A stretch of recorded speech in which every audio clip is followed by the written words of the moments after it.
आपल्या प्रत्येकाला आयुष्यात कधी ना कधी असं वाटतं, की आपल्याला कोणाची वाईट नजर तर लागली नाही ना? किंवा आपल्यावर कोणी करणी-बिरणी तर केली नाही ना?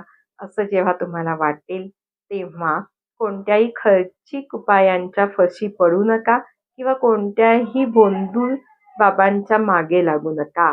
संत आपल्याला यावर अतिशय रामबाण, सोपा आणि विनाखर्चिक उपाय सुचवत आहेत, ते म्हणजे भगवंताचं नाम. तुमच्या गुरूंनी तुम्हाला जो मंत्र दिलेला असेल, त्या मंत्राचं उच्चारण दिवसभरात जेव्हा-जेव्हा फावला वेळ, रिकामा वेळ मिळेल, तेव्हा-तेव्हा करत राहा.